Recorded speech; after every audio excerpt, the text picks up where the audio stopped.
বাংলাদেশের সবচাইতে সুরক্ষিত জায়গা হলো জেলখানা। আমাদের নারী জাতি তারা তাদের অধিকার যেভাবে পাওয়া দরকার সেটা তারা পায় না। বেপরদা, জেনা, ব্যভিচার, হত্যা, সন্ত্রাস, দুর্নীতি, রাহাজানি, মদ, জুয়া, গাঁজা, ফেন্সিডিল, ইয়াবা, বাবা, চাচা, দাদা, নানা যা আছে সব সমাজের মধ্যে আছে না নাই? মানুষের ভিতরে মারামারি কাটাকাটি আছে না নাই? আজকে এই চিটাগাং নির্বাচন হলো, সেই নির্বাচনে একই দলের দুই গ্রুপে মারামারি করতে করতে মানুষ মরে গেছে। জনগণ ঠিক না ঠিক? এগুলো কি শান্তির লক্ষণ না অশান্তি? জনগণ শান্তি না অশান্তি? এখন মানুষ আগের চাইতে কামাই রোজগার কম করে না বেশি করে? আগে আমার নানা চাকরি করছেন, নানা জিজ্ঞেস করছিলাম, নানা কত করে বেতনে চাকরি করছেন? কয় ভাই 25 টাকা মাস। কয় টাকা? আমি বললাম নানা 25 টাকা মাস দিয়ে চাকরি করলেন, এই টাকা দিয়ে আপনি সংসার চলেন কেন? কয় ভাই সারা মাস আমি এই বেতনের টাকা খরচ করে দেখি সর্বশেষে গিয়ে আরো 10 টাকা বাঁচিয়েছি। কথা কয় টাকা বাঁচছে? 10 টাকা বেঁচেছে। আর এখন ওই চাকরিজীবী যিনি 25 টাকা মাসের চাকরি করেছিলেন, তিনি এখন, আমি যে ফাজিল মাদ্রাসা, কামিল মাদ্রাসায় চাকরি করি, আমার প্রিন্সিপাল হুজুর এখন 55,000 টাকা মাস চাকরি করে। আল্লাহু আকবার। জনগণ, কলেজের একজন প্রভাষক যদি সহকারী অধ্যাপক হন, উনি প্রায় 40,000 টাকা মাসে চাকরি করে। একজন নিম্নতম যিনি পেশার চাকরি করেন, সর্বনিম্ন স্তরে যার চাকরি, উনিও বর্তমানে 11,000 টাকা, 12,000 টাকার নিচে, 15,000 টাকার নিচে বেতনে চাকরি করে না। তারপরেও কি মাস শেষে দোকানে যাওয়ার পরে ওই দোকানদার ধরে, ও পাওনাদার ধরে, ও দেনাদার ধরে, চতুর্দিকে চেহারা দেখাতে পারে না, ওই লুকে লুকে বেড়ায়। তার মানে এত টাকা চাকরি করলে কি হবে? ওই টাকার ভিতরে কোনো বরকত। 2 নম্বর, আপনারা আসেন, আগের জমিনে কি ফসল চারটে হচ্ছিল? কয়টা ফসল? কয়টা ফসল? একটা ফসল, খালি ইরি হচ্ছিল, অথবা ইরি বাদ দিয়ে খালি আউশ। শুধু আউশের আবাদ চলতেছিল। সেইটা দিয়া যা খাইছে তার আবার অর্ধেক ধান গোলাপ করে থাকছে। আমার জোড়া মাদ্রাসার 80 মণ ধান বাউয়ে খাচ্ছে। কত বাউয়ে খাচ্ছে। তাহলে এত সম্পদ পড়ে থাকলো ব্যয় করার পরেও, অথচ আবাদ বসত হয়েছে মাত্র একটা। আর এখন বর্তমানে সে আবাদ হচ্ছে অন্তত 4টা 5টা। কথা বল না কেন? তারপরেও কি গোলাতে ধান থাকে? কতক্ষণ থাকে? ওই 16 ইন্দুর খায়া সব শেষ। 16 ইন্দুর মানে ওই ইন্দুর বুঝেন না, ওই সাহেব মার কালো। কতক্ষণ না কেন? বড় সিটার আর বাটপাটদের লিডার। সিটারি করতে করতে গাড়ি বাড়ি নারীর মালিক হয়েছিল, সর্বশেষে প্রকাশ করে পালানোর চেষ্টা করে ব্যর্থ হয়ে ধরা খায় এখন জেলখানায় আছে। ও বলতেছে আমি ওগুলো কিচ্ছু চাই না, সরকার বাহাদুর আমাকে একটু ছেড়ে দাও, আমি ময়নাতলা গ্রামে গিয়ে মসজিদের মুয়াজ্জিনি করে খাবো। সুবহানাল্লাহ জোরে বলো। কারণ মুয়াজ্জিনের জীবনে শান্তি আছে। 1 লাখ টাকা কলমের খোসা দিয়ে কামাই করে বড় বড় বাজার নিয়ে বাড়িতে এসে দেখে শান্তি চায়। বউ নাই, ছোল নাই, ছেলে নাই, মেয়ে নাই, সব বিদায়। কাজের মেয়েও একা একা ভয়তে পেলে চলে যাচ্ছে। এই সম্পদ ওর খাইকে, ওর শান্তি নাই। শেষ পর্যন্ত ওর বইয়ের ওড়না সিলিং ফ্যানের সাথে লাগায়া, গলার সাথে লাগায়া, নিজের জানটা নিজেই দিয়া বিদায় হয়ে চলে গেছে। আল্লাহু আকবার। কোটি কোটি টাকা কামাই করে 4 স্টার 5 স্টার হোটেলে নাস্তা করতে গিয়া দোস্তের মতো খাইয়ে দেয়, বাইরে এসে একটা ঢেকুস মারে, এটা একটা খাওয়া হলো, অথচ বিল হলো 10,000 টাকা। এক সন্ধ্যায় কয় হাজার? 10,000। আর মসজিদের মুয়াজ্জিন ভাঙ্গা সাইকেল নিয়ে মসজিদে আজান দিতে যায়, ভাঙ্গা সাইকেল নিয়ে যেতে যেতে পায়জামা তো অর্ধেক ছিঁড়িছে, কালি দিয়ে মাকে শেষ। কথা কর না কেন? জিজ্ঞেস করে দেখলাম বেতন কত? কয় হুজুর মাসে 2,000 টাকা। কয় হাজার? 2,000 টাকা বেতন। বাড়িতে গিয়ে ওর বউ দেখে ডাল আর চাল দিয়া একটা বাংলা খিচড়ি বানাচ্ছে। কি খিচড়ি? বাংলা খিচড়ি বলছেন না? এই বাংলা খিচড়ি বানাইছে। এই খিচড়ি খাইছে। ওই খাওয়ার পরে আবার মসজিদে এসেছে, আজান এখন হবে, তার পূর্বে পাশের দোকান থেকে একটা পান কিনে এমন ভাবে খাচ্ছে, এদিক থেকে ধ্যারানি পড়ে যাচ্ছে, আর মুখের কি সুগন্ধ আর এত হাসি, মনে হয় যে শান্তি যদি কোথাও থেকে থাকে এইখানে তা, এইখানে তা, এইখানে। কেন হলো তা? মুয়াজ্জিন 2000 টাকার মাসের চাকরি করে, ডাল চালের খিচুড়ি দিয়া জীবন চলে, তার শান্তি নেমে আসে একটাই মাত্র কারণ, তার রিজিকটা ছিল হালাল। এই হালালে বরকত নাজিল করেছেন যিনি, তিনি কে? আর কোটি কোটি টাকা হারাম পয়সা অর্জন করলেও, 10,000 টাকা এক সন্ধ্যার বিল দিলেও তার খাবারে শান্তি থাকবে না, কারণ বরকত নষ্ট করে দিয়েছেন তিনি কে? আজকে কোটি কোটি টাকার সম্পদ থাকা সত্ত্বেও এই দেশে ভ্যাকুয়াম সৃষ্টি হয়েছে একটাই মাত্র কারণ, বরকত নাই। কি নাই ভাই? কি নাই? সেক্ষেত্রে দেখেন তো আমার সোনার নবীজির ঘটনা। হযরত আবু হুরায়রা বলেন, আমি একদিন খুবই ক্ষুধার্ত আমি, কিন্তু নবীজি বলেছেন, নবীর শিক্ষা করো না, ভিক্ষা মেহনত করো সবে। ঠিক কি না? ইসলামের 2টা কাজ সবচেয়ে নিকৃষ্টতম হালাল। একটা হলো ভিক্ষাবৃত্তি করা, আর একটা হলো বিবিকে তালাক দেওয়া। এই 2টা আমাদের দেশে আছে না নাই? কথা কয় না? এই বর্তমান সমাজের যে ফকিরগুলো আছে, আমি সবগুলো বলবো না, তবে অধিকাংশ আছে, এই শীতের সময় এক একজন 5টা 7টা 10টা পর্যন্ত কম্বল কামাই করছে, তারপর আসা কয় হুজুর শীতে কাঁপতেছি। আছে না নাই? আমি ধরে সরে ধরে বললাম, বলো কয়টা কামাই করছো?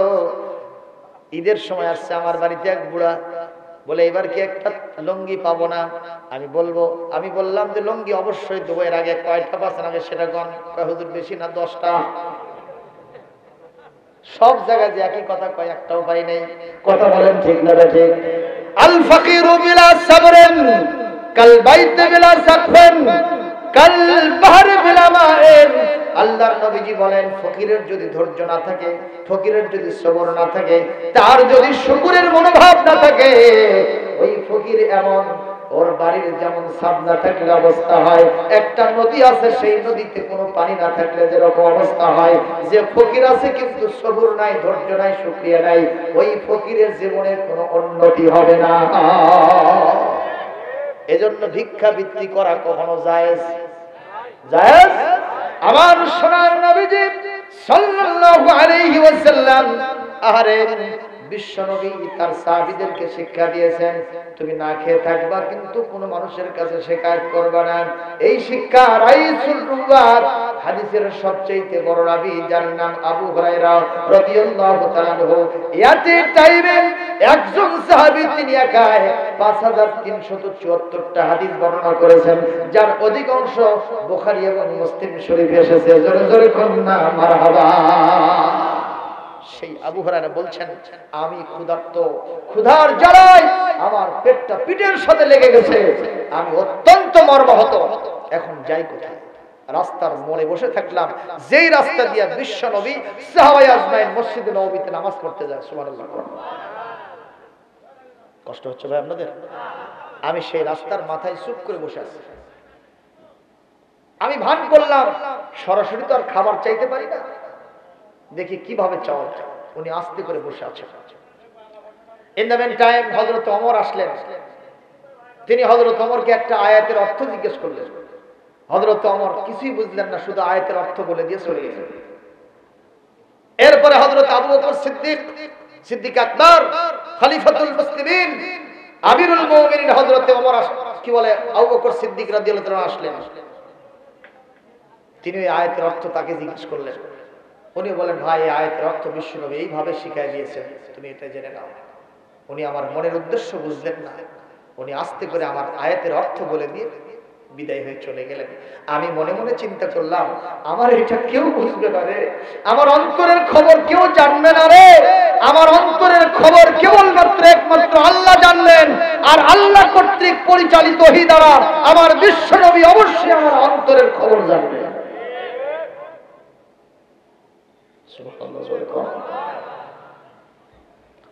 হযরত আবু হুরায়রা বসে আছেন, বিশ্বনবী নামাজ পড়ার জন্য যাচ্ছিল এই রাস্তা দিয়ে। হুজুরকে সালাম দিয়ে মোলাকাত করার পরে জিজ্ঞেস করছি, ইয়া রাসূলুল্লাহ, ইয়া হাবিবাল্লাহ, বায়্যান মা'না হাযিহিল আয়া, আপনি এই আয়াতের একটু অর্থ আমারে বলে দেন, বর্ণনা করে দেন। আমার রাসূল আয়াতের অর্থ বর্ণনা করে দিলেন। দেওয়ার পরে তিনি ওখান থেকে প্রস্থান করছেন না, তিনি দাঁড়িয়ে আছেন। বলছেন, হুজুর আমার তো আয়াতের অর্থ জানা হয়ে গেছে, আপনাকে আমি রাস্তাতে দাঁড় করাইলাম, আপনি আমার থেকে নেবেন না, আমাকে মাফ করে দেন হুজুর, আপনি চলে যান। হুজুর আপনার পিছনে পিছনে আমি নামাজ পড়তে যাব। হুজুর বললেন, আবু হুরায়রা, অন্য কেউ যদি তোমার মনের উদ্দেশ্য বুঝতে না পারে, আমি দিনের নবী, রহমতের করুণার ছবি, আমি তোমার মনের উদ্দেশ্য বুঝতে পেরেছি। আবু হুরায়রা, তুমি বড্ড ক্ষুধার্ত অবস্থায় আছো, শুধুমাত্র আয়াতের অর্থ জিজ্ঞাসা করা তোমার উদ্দেশ্য ছিল না। আবু হুরায়রা রে, তুমি আমার সাথে আসো, তোমাকে আমার বাসায় দাওয়াত খাইতে হবে। হযরত আবু হুরায়রা বলেন, আমি বিশ্ব নবীর বাড়িতে গেলাম, উনি বসতে দিলেন বাসায়। আম্মা জান আয়েশাকে বললেন, আয়েশা, বাড়িতে কি কোনো খাবারের ব্যবস্থাপনা আছে? হযরত আয়েশা বলেন, আল্লাহর নামে কসম দিয়ে বলি, এক গ্লাস দুধ ছাড়া আমার পরিবারে আর কোনো খাবার নাই। কয় গ্লাস? আরো জোরে। কি আছে? এক গ্লাস দুধ আছে। হযরত আবু হুরায়রা বলেন, বিশ্বনবী আমাকে বললেন, আবু হুরায়রা, কাফা, দ্যাটস এনাফ, এটাই যথেষ্ট। আবু হুরায়রা, এবার তুমি একটু মসজিদে নববীর ভিতরে যাও। আমার 70 থেকে 80 জন সাহাবী, যারা সাহাবী সুফার সদস্য, ওদের কোনো বাড়ি ঘর নাই, টাকা পয়সা নাই, ওদের ধন দৌলত নাই, খাবার দাবার নাই। সাহাবীরা যা হাদিয়া দেয়, আমি আমার এই 80 জন সাহাবীকে সেই খাবার থেকে খাবার দেই। এছাড়া তাদের কোনো খাবার নাই, পরনের কাপড় চোপড় পর্যন্ত নাই। যখন ওদের পেটে খাবার না থাকে, মসজিদে নববীর একটা খুঁটির সাথে আর একটা খুঁটির এরকম বিরাট রশি লাগানো ছিল। তারা ক্ষুধা নিবারণের জন্য অনেক সময় এই রশির সাথে ঝুলে ঝুলে সময়টা কাটার চেষ্টা করত। সেই সাহাবীদেরকে, 80 জন সাহাবীদেরকে তুমি দাওয়াত দিয়ে আসো, সবাই যেন আমার বাড়িতে এই খাবারে অংশগ্রহণ করে। জোরে জোরে কোন মারহাবা। জবাব দেবেন, দুধের পরিমাণ কয় গ্লাস? আরো জোরে। সবাই বলেন, জোর হলো না। মার্কা কি রে? আবার গ্লাস মার্কায় ভোট দিয়েন না। এই গাবতলীতে পৌরসভা নির্বাচন হচ্ছে, কথা বল না কেন? হযরত আবু হুরায়রা নিজে বলছেন যে আমার মনের ভিতরে খুবই চিন্তা, আমার একলার যা পেটের ক্ষুধার্ত অবস্থা, আমি তো এক গ্লাস কেন 5 গ্লাস হলো আমার পেট ভরার কথা না, সেখানে আরো 80 জন। খবর আছে না নাই? হযরত আবু হুরায়রা বলেন, আমার মনের চিন্তাটা কি হলো? তারপরে নবীর নির্দেশ, দাওয়াতি কাজ করতেই হবে, নচেত গোস্তাকি হয়ে যাবে। আমি চলে গেলাম বিশ্ব নবীর পরওয়ানা নিয়ে সাহাবীদেরকে আমি দাওয়াত দিলাম। সকল সাহাবী বিশ্ব নবীর ফরমান অনুযায়ী, দাওয়াত অনুযায়ী আমার পিছনে পিছনে চলে আসলেন। বিশ্ব নবীর বাড়িতে সবাই বসে গেলেন। আরে ইন দ্য মিন টাইম বিশ্ব নবী সাল্লাল্লাহু আলাইহি সাল্লাম ওই গ্লাসটা আস্তে করে একটু ঢাকনা দিলেন। কি দিলেন? ঢাকনা দিলেন। কি যেন মনে মনে করলেন, আর একটা দম করলেন, একটা ফু দিলেন, আর বললেন, আবু হুরায়রা, সবার কাছে কাছে গ্লাস দিয়ে দাও, আর সবার গ্লাসের মধ্যে তুমি এখান থেকে দুধ ঢালতে থাকো। হযরত আবু হুরায়রা বলছেন, সহিহ ঘটনা, সিরাতুল মুস্তাফা ওয়াইউনুল আযম তারকাদ ইবনে সাদ, এরকম বড় বড় সুন্দর সিরাত গ্রন্থের ভিতরে, সহিহ গ্রন্থের ভিতরে জিজ্ঞেস করলাম, তোমরা একটু আরো যদি নাও, যদি চাও তাহলে আরো আছে, আরো দেওয়া যাবে। কিন্তু কোন সাহাবী আর চাইলেন না, সবাই বললেন আমার পেট পুরে খারাপ হয়ে গেছে। এইবার আমি গ্লাসটা নিয়ে গিয়া আমার সোনার নবীর কাছে রাখলাম। বিশ্ব নবী সাল্লাল্লাহু আলাইহি সাল্লাম বললেন, আবু হুরায়রা, এখানে তো দুধ রয়ে গেছে, তুমি এখন দুধ পান করো। হযরত আবু হুরায়রা বলেন, আমি বিশ্ব নবীকে বললাম, হুজুর আপনি আগে পান করেন। হুজুর বললেন, না না, এই বিশ্বের নবীরা আগে খাবে না, আগে উম্মতের পেট পুরায়া তাদেরকে পরিতৃপ্ত সহকারে খাওয়া পড়া, শিক্ষা চিকিৎসার ব্যবস্থা করে দেবে, তারপরে নবীর সুখ শান্তির চিন্তা করবে। জোরে কোন সুবহানাল্লাহ। হযরত আবু হুরায়রা বলেন, আমি গ্লাসের দিকে তাকায়া দেখি 80 জন সাহাবীর কাছে আমি দুধ পৌঁছায় দিলাম। আবার ওই গ্লাসের দিকে আমার নজর দিয়ে দেখি, যেই দুধটুকুন প্রথমে ছিল, ওই দুধটুকুন আবার এখন পর্যন্ত গ্লাসের মধ্যে রয়ে গেছে। একটু জবাব দেন, এর নামটা কি? আরো জোরে বলেন, সবাই বলেন। বরকতের মানে হলো কম জিনিস দিয়া বেশি উপকার পাওয়া, একটা জিনিস দ্বিগুণ চতুর্গুণে বাড়িয়ে যাওয়া। এই বাড়ানোর যিনি মালিক, আস্তে করে জবাব দেবেন, তার নামটা কি? সে আল্লাহ এখন আছে না? আমি দুধ পান করলাম, বিশ্বনবী আসুদামতো দুধ পান করার পরে দেখি গ্লাসের মধ্যে ওই দুধ এখনো আছে। সুবহানাল্লাহ, জোরে বললেন না? আরো জোরে হয় না? এর নাম কি? রহমত এবং বরকত। এই রহমত আর বরকত এই জমিনের মধ্যে না থাকার কারণে আপনারা তো বলেন বাংলাদেশ তলাবিহীন ঝুরি, বাংলাদেশ গরিব দেশ। আমি কোরআন হাতে রেখে বলছি, এই দেশে যত সম্পদ আল্লাহ পাক দিয়েছেন, যদি সঠিক ইউটিলাইজ হতো, আল্লাহর তাকওয়া ঈমানদারির সাথে এগুলো ব্যবহার করতে পারতাম, এই সম্পদ দ্বিগুণ চতুর্গুণে বরকতময় হয়ে যেত। এই দেশের চাহিদা পূরণ করে, দারিদ্র বিমোচন করে, বেকার সমস্যার সমাধান করে, ছিন্নমূল মানুষকে তাদের অন্ন বস্ত্র শিক্ষা চিকিৎসা দেওয়ার পরে যেই টাকা উদ্বৃত্ত থাকতো, আমার পার্শ্ববর্তী বড় রাষ্ট্রকে আমরা আরো বেশি করে ঋণ দিতে পারতাম। চান কিনা? বরকত চান কিনা? চান? দেখি কারা কারা চান, হাত তুলে আল্লাহকে দেখা। যে হাত তোলার সাইজ বরকতি হবে। জোরে সোরে তোলেন বলে লিল্লাহে তাকবীর, লিল্লাহে তাকবীর। আল কোরআনের আলো সারা দুনিয়ায় জালো, কোরআন আছে যেখানে, আমার নবী তোমার নবী, আমার নেতা তোমার নেতা। লিল্লাহে তাকবীর। আমাদের নবীদের নেতা, এই কথা বললে কি আপনাদের কলিজার মধ্যে আঘাত লাগে? অনেক লোকেরা আছে অতি ভক্ত, তারা কয় যে ওই যে সমাজের কিছু দুর্নীতিবাজ নেতা আছে, ওরাও নেতা, আমার নবীও নেতা, তাহলে দুই নেতা একখান্তি হয়ে গেল, এটা আমাদের কাছে পছন্দ নয়। এরা কিন্তু কোরআন হাদিস খুব একটা জানে না। বিশ্ব নবী সহ সমস্ত নবীদেরকে আল্লাহ কোরআনে জননেতা বানাইছেন। সুবহানাল্লাহ। এই আয়াতটাকে একটু টান দেব, টান দেব, এই মুহূর্তে আয়াত টান দেব। আপনারা জোরে সোরে আল্লাহু আকবার দিবেন আয়াত পড়ার সাথে সাথে, পারবেন? কোরআনে কারীম সূরাতুল আম্বিয়া, কোন সূরা বললাম? সূরাতুল আম্বিয়া 17 নম্বর পারা 21 নম্বর সূরা সূরাতুল আম্বিয়া আয়াত নম্বর 73 73। আল্লাহ কি বলছেন শুনেন। তেলাওয়াত শেষ হওয়ার সাথে সাথে জোরে জোরে কি বলবেন? وجعلناهم أئمة يهدون بأمرنا وأوحينا إليهم فعل الخيرات وإقام الصلاة وإيتاء الزكاة وكانوا لنا عابدين. আল্লাহ পাক বলেন وجعلناهم أئمة يهدون بأمرنا। পৃথিবীর 1,24,000 পয়গম্বরকে আমি আল্লাহ রাব্বুল আলামিন জননেতা বানিয়েছিলাম। এত আস্তে সুবহানাল্লাহ। নবীরা ছিলেন জননেতা, তারা মানুষের বিচার সালিশ করেছেন, মানুষের জন্য চিনি গম বন্টন করছেন। সুবহানাল্লাহ।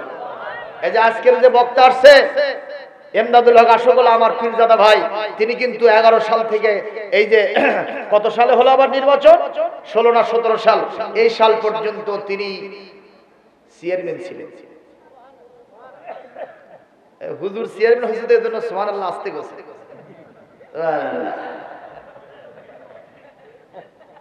আর যদি এখানে একটা কুত্তর জিবা ঝুলতো, টাই পরে হাই ফাই করে আসতো মঞ্চে, না বারে একটা চেয়ারম্যান আছে, বাহ কথা কয় না।